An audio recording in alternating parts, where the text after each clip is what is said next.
Hello and welcome to the lesson on Hebrew nouns construct relationships. All right. Okay. So let me begin.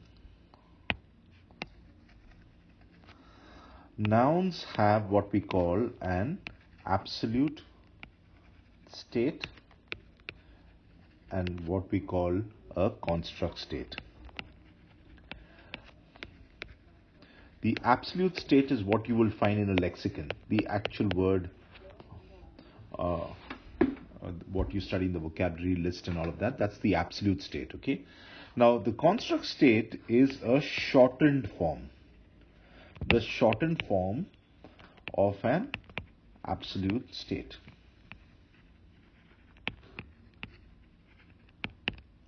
Okay, it's a shortened form of an absolute state.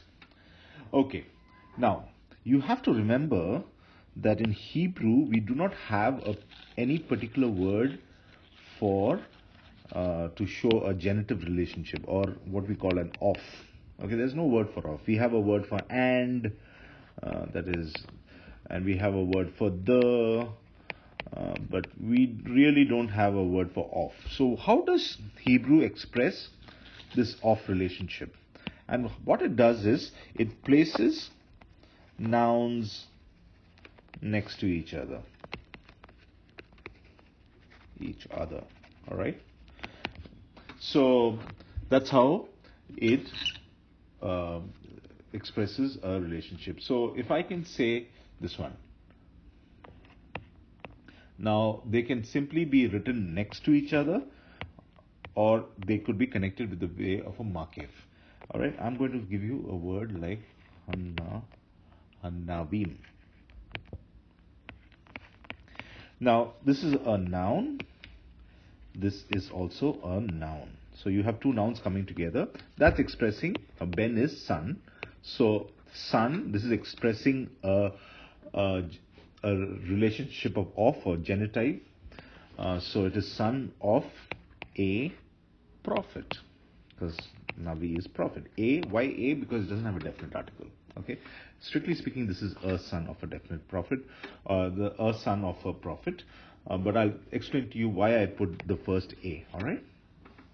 Now, so they can either appear standing next to each other, or they can be appeared with a makif. All right. Now, the first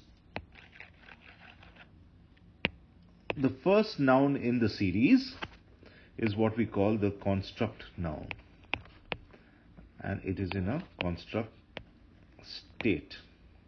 All right, that means it is the shortened form of the actual absolute noun of that particular word. This is the last noun in the chain will always be the absolute noun in an absolute state.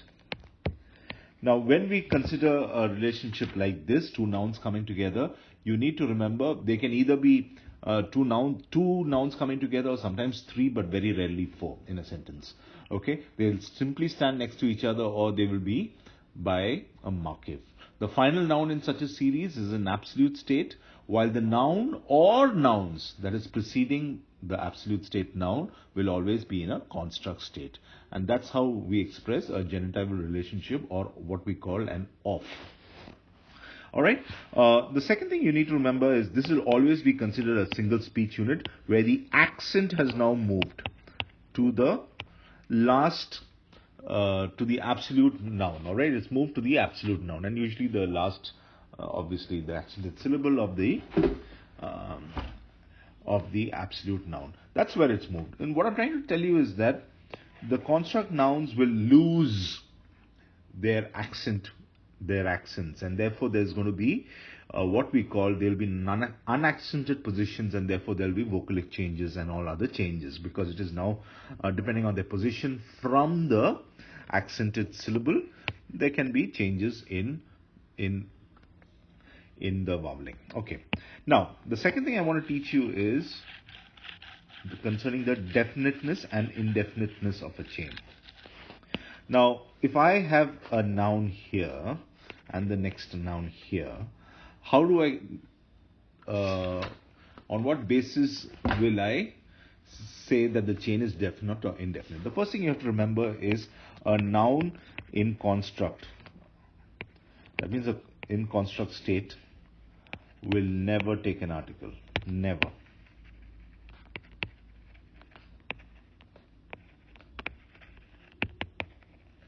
Never. Alright, so whether it's translated as a definite or indefinite depends on the absolute noun. So if the absolute noun is indefinite, the construct noun must also be translated as indefinite. If the absolute noun is definite, then the construct noun must also be translated as definite. Remember, okay? You have to also remember one thing. If the absolute noun is a name, then it may not have a definite article because names by nature are definite. So please consider that chain also to be definite. Okay. So now let me give you an example. Again, the old example that I just had done some time back.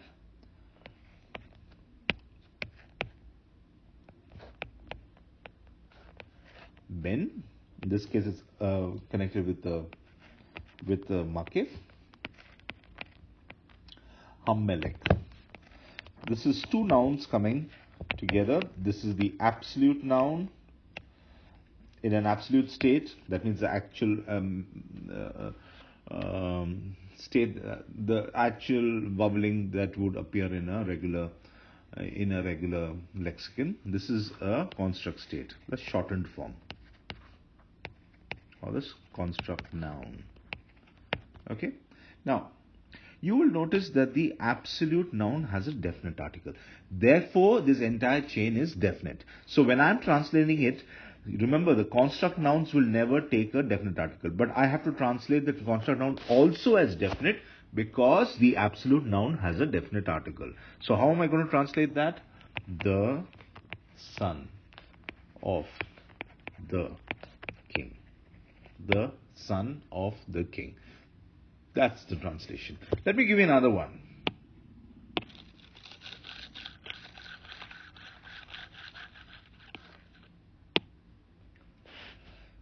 Yom Koshek.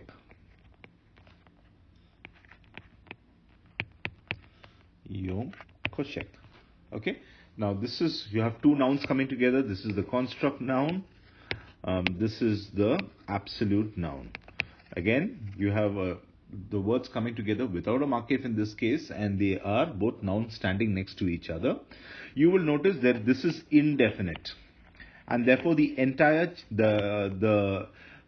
what is indefinite? The absolute noun is indefinite, and therefore the entire chain is indefinite, and therefore you're going to translate the construct noun also as an indefinite. So you are going to translate it as a day off, because this is what the whole genitival relationship is, of darkness. Please bear in mind. Now, let me tell you something. If you have noun 1, this is the construct noun, and you have the absolute noun standing next to each other. There can be nothing in between. Nothing in between. No and, no conjunction, no preposition. There can only be one definite article. Only definite article is permitted to come in the chain.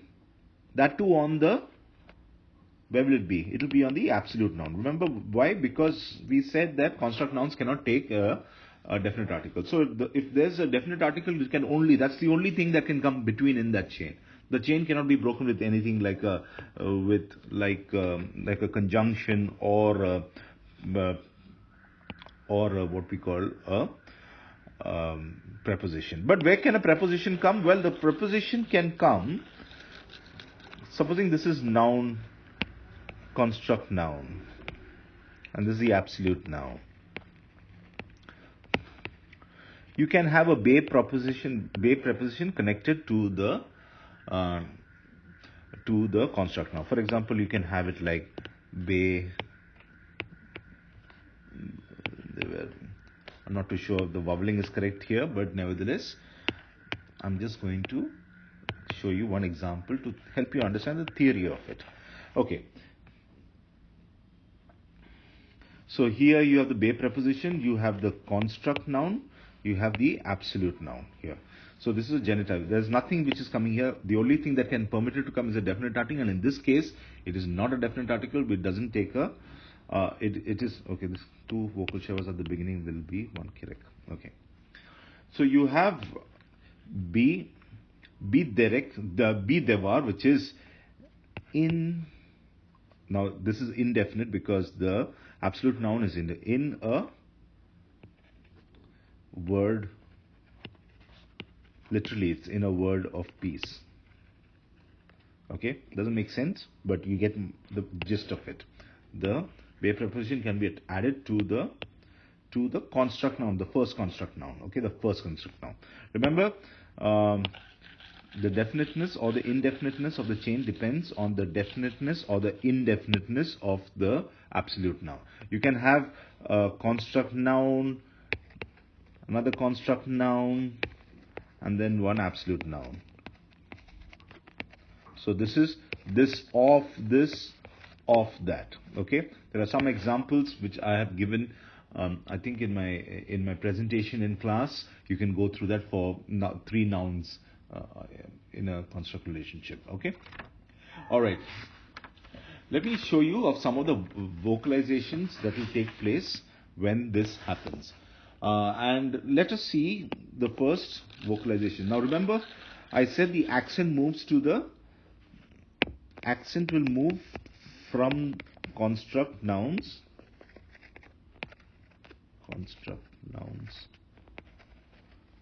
to absolute noun.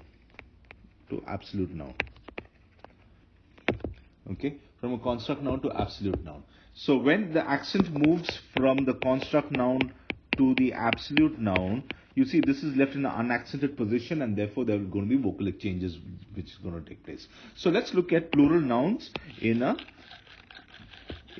construct state. Plural nouns in a construct state. Plural nouns in construct state. Okay, now plural nouns typically will be ending with a im. Banim. Now, when a masculine plural noun is placed in a construct state, its ending im will be changed to a sereyod. Please bear that in mind. Okay? Sereyod. Okay? Now how many syllables is this? Now remember, there is a absolute noun here, which has now taken the accent. Okay? So now this is now an open syllable, but an open syllable with a unchangeable long. Therefore, it will not change its syllable. Again, this is an open propretonic because this is there's at least two or more syllables from the absolute, and therefore there will be what we call a volatilization, and the comments gets reduced to a shiva. And therefore, you're going to translate this as sons of whatever the absolute noun is. Okay? Let me show you another one. Yamim.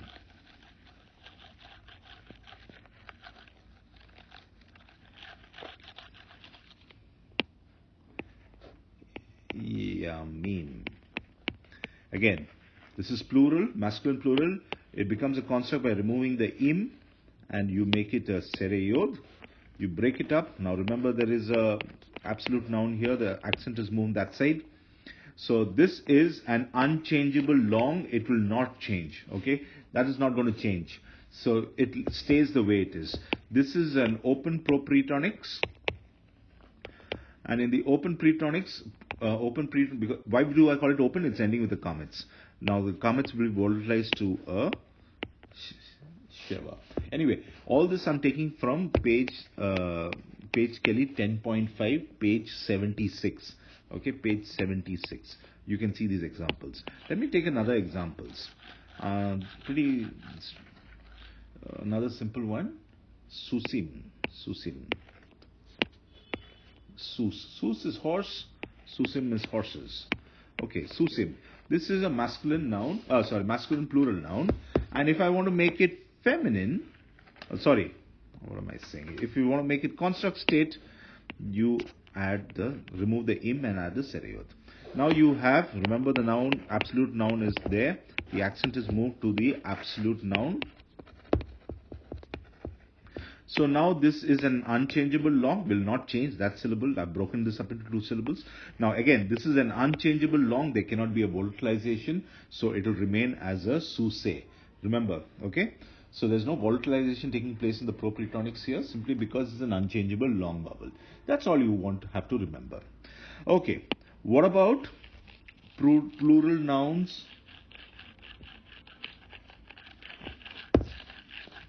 Now here's in construct with, let me give you an example of a word called devarim. Devarim. Devarim is words. Devarim.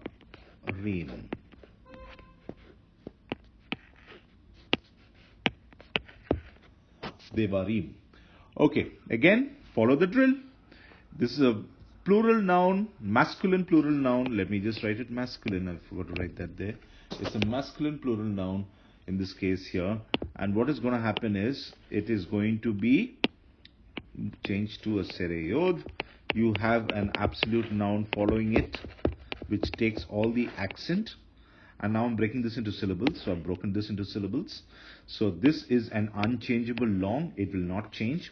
This is also an open propretonic because it ends with the comets. It's an open propretonic, okay? It ends with the comets. So what happens is, there is what we call a volatilization happening here. Now you have 2 shevas at the beginning of the word. So the first one will be changed into a full vowel. And in this case, the full vowel that it changes to is nothing but a kirek. Okay? So how are we going to translate this? Words. Because it's plural. So the only thing you have to remember, the moment you see a sereyod ending, you have to think it's plural. It's masculine plural. Words of. Okay, words. That's all you need to think of. Okay, let me show you. So we've seen the comets volatilization happening here. I'll show you another one where there's sere volatilization. Zekenim. Zekenim. Maybe I'll write a little bit further here. Zekenim.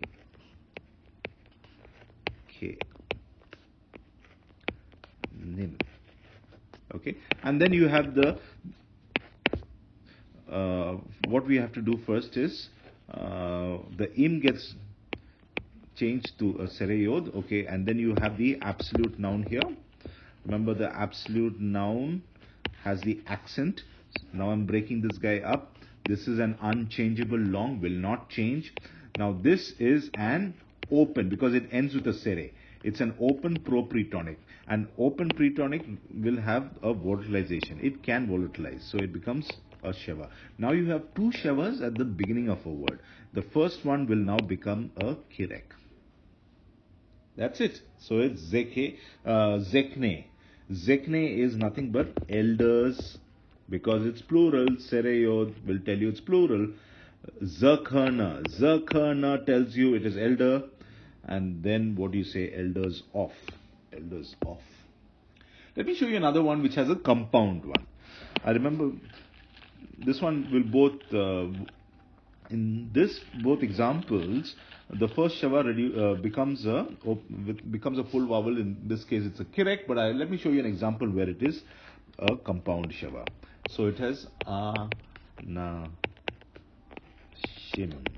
Anashim is a irregular form of, in the sense like ish becomes anashim. It is now men, and I am going to make it into a construct state. So the first thing is remove the im and it becomes a sereyod here. This is the absolute noun. The accent moves there. Now I'm breaking this up into 2, this one.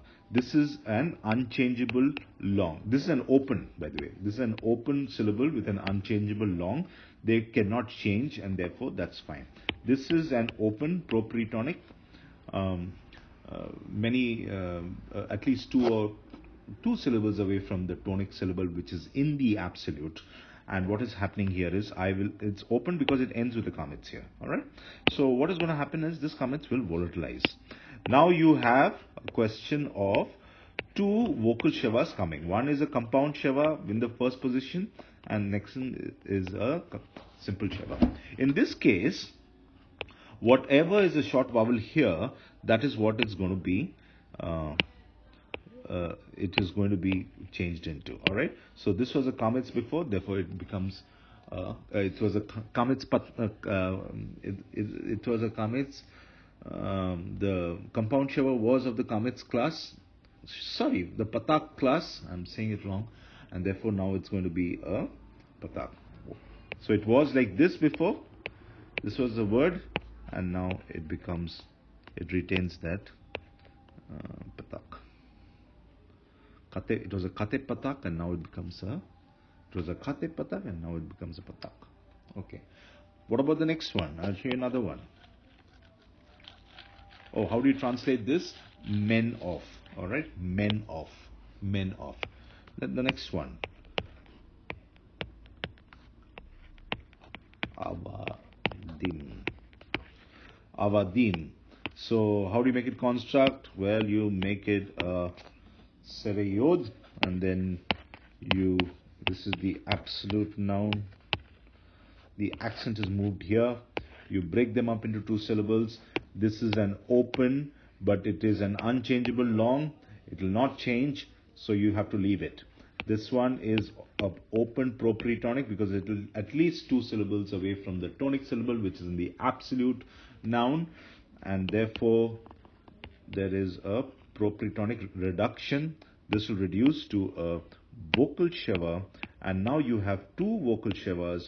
One is a kate patak, and one is a simple vocal sheva. In this case, the first one will not move into a kirek, but it will be the same as what it was, the same class as it was as the compound sheva that was under it. In this case, it's a patak. Okay. Now there are, again, I've shown you there's some examples of long vowels that resist shortening.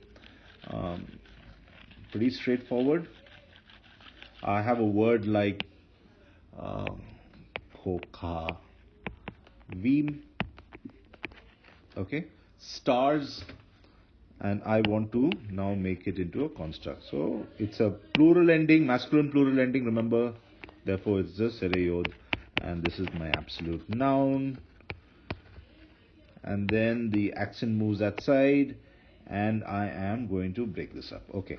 Now this is an unchangeable long. It's an open syllable. Unchangeable doesn't change. This is again an open propretonic because it's at least two syllables away from that. So there's going to be a reduction. So the reduction, the commits gets reduced. There's no reduction for this because this is an unchangeable long. So it's kok. Remember, this will now become, you'll have to pronounce it slightly different. I cannot break it like this anymore because now this is a vocal sheva because this is following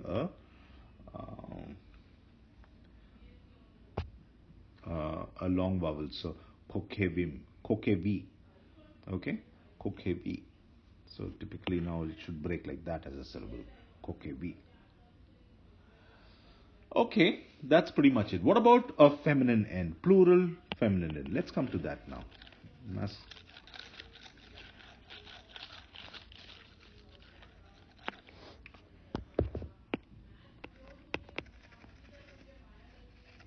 Feminine plural endings. Okay, feminine plural ending in their construct state, retains, remember, what is a feminine plural ending? It is an oat ending, correct? Now it will retain the oat. It will always retain the oat. Why? Because it has a colon, which is an unchangeable long, and by the rules of grammar, it will not change. Okay? So let's just look at some examples. Now this will also masculine plural nouns ending with oat, remember there are some of them, will also follow the same pattern. And let me show you one of those irregulars, is avot. Avot is actually a masculine plural which has an irregular ot form as an ending. All right. Now, if I am going to make it into an absolute in its construct state, it's not going to change its ot because this is an unchangeable long. In this sense, it is going to resist the shortening. So now I have, this is my absolute noun, my accent gone. So this is not resists. Sorry, this is not the breaking of the syllable. I've broken it wrong.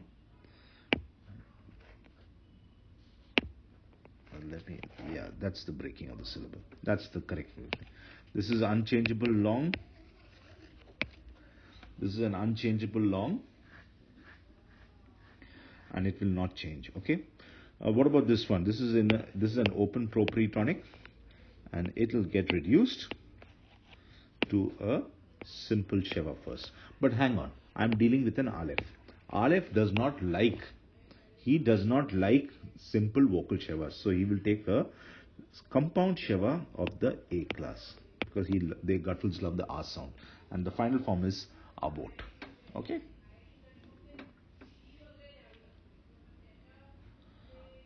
Let me show you another example. Again, you are translating this fathers of because it's plural, fathers of because it's genitival relationship. Let me show you another example of this. Zot. Okay. Now you want to make it. This is feminine construct. You want to make it a feminine construct, plural construct. The ot is retained. This is how it breaks up, and you have the absolute noun here. Absolute noun. You have the accent moving. This is an unchangeable long vowel. It will not change. What about this? This is an open propretonic. 2 syllables, at least away from the tonic syllable, which is in the absolute noun. There is going to be a volatilization taking place. Now you have 2 vocal shevas at the beginning of a word, and in this case, this will reduce to not a kirek. It will reduce to a patak, which is of the same class as the compound sheva that it originally held. So this is translated as lands of. Why lands? It's pretty simple because you have the ot ending. You can figure out that it's lands of. But here are some examples of long vowels that resist shortening. I'm taking it from page Kelly 10.8. I'll just show you one example of that. You have the word kolot. Kolot. Kol is voice, kolot is voices, and I want to say voices of. So remember, this is now going to be turned into, this is the absolute noun. The accent is gone to the absolute noun, and I am breaking this up.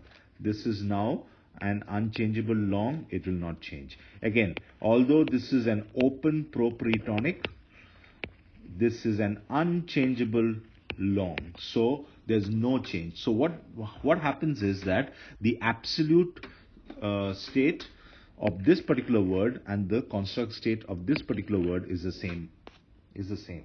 So how will you know? Well, depends on the position. If it is appearing at the end of the chain, it is an absolute noun. If it's appearing at the beginning of the chain, it is a construct. So you are not going to get challenged at all. Trust Mammon on this. Okay, let me now take you to singular nouns. Singular nouns.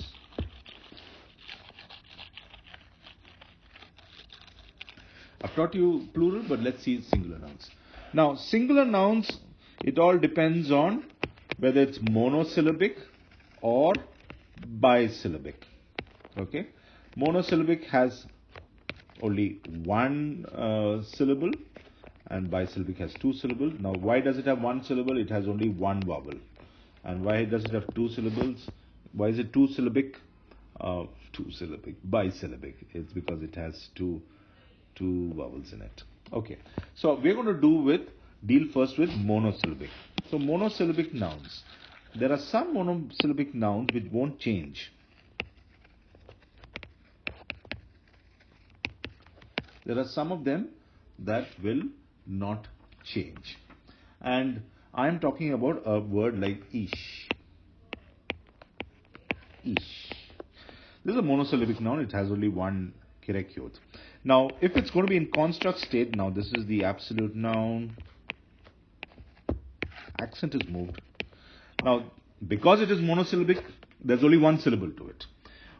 It's a closed, unaccented, but it has a unchangeable long vowels. Therefore, what I'm saying is the construct state will be the same as the absolute state. Both will be ish. It will not change. Let me show you another one.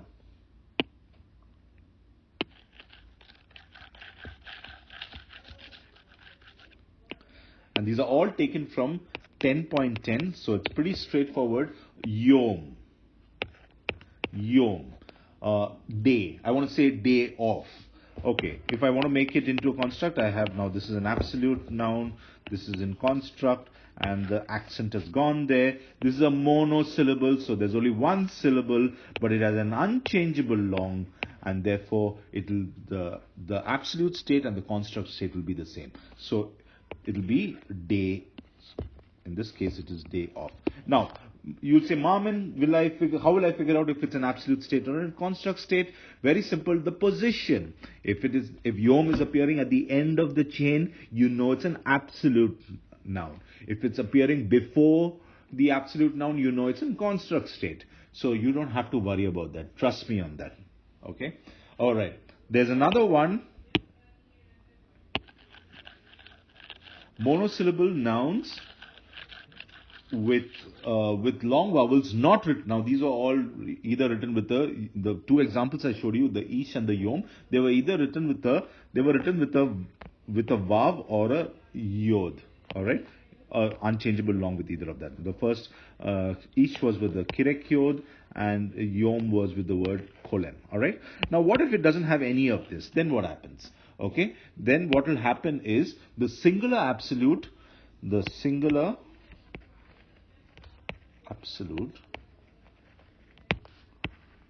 will usually shorten the vowel. So you'll have a short vowel. Now why is that so?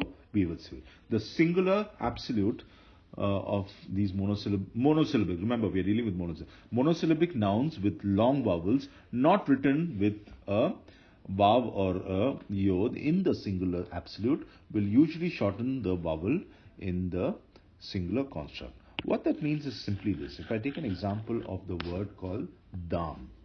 Dam is blood. And I want to say blood off. Okay. So I am going to make this into construct. So this is the absolute state. This is now I'm going to make it into a construct state. This is a construct noun. The accent has moved there. The moment the accent moves there, this is monosyllabic. It is a close because it's ending with a mem. It's ending with the mem, so it's closed. It's a close unaccented syllable because the accent is now moved to the tonic syllable in the absolute noun. It's moved here.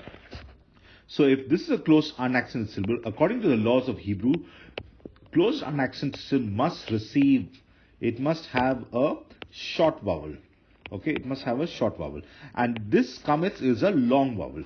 Therefore, this gets reduced to a patak. And that's what you will see in the book also. Okay, let me show you another example of Shem. So how are we going to translate this? Dam. Blood off. Blood off. Another example would be the word Shem. Shem is name. And I want to say name of. So if you want to put it in construct, now this is the absolute noun. This is the CN. The accent moves there. And this is a sere. This has now become a closed, unaccented syllable, which will only take a short vowel. Now, is sere short? The answer is no. So sere will now, from a long sere, it will become into a segol.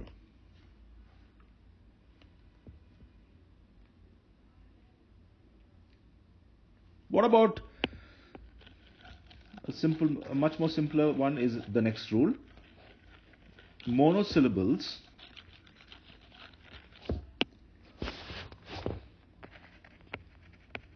monosyllables with short vowels. This is 10.10c. Vowels will also have the same form. It will have the same form in the singular construct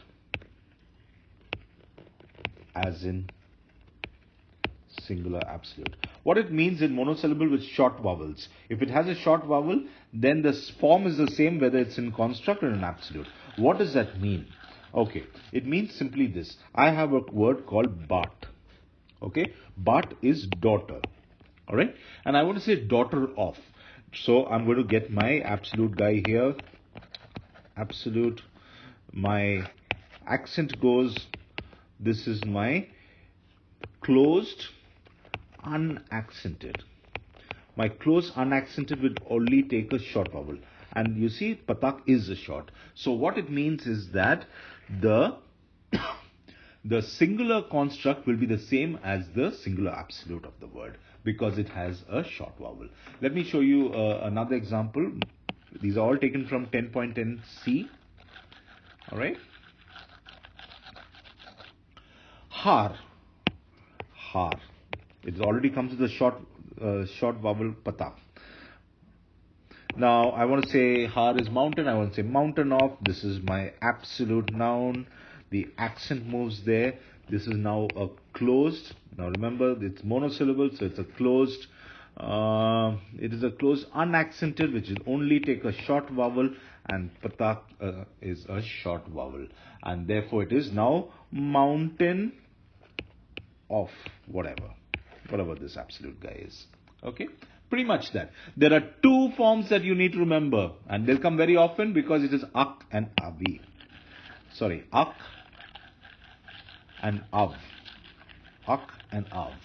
Father and brother. So please see those irregular forms in 10.10d. So this is the regular form. This is the absolute form.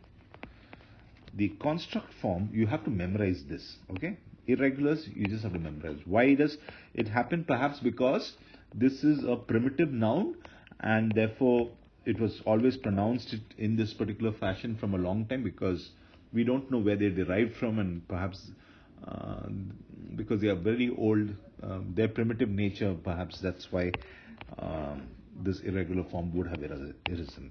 Ak. Key. Please remember this two words. Okay, if there's some more you encounter, just make a note of them and you will just do fine. So this is where all we studied in the last class. Next class I said I would teach you bisyllables, and we will deal with that in the next class. All right, thank you for watching. Bye bye.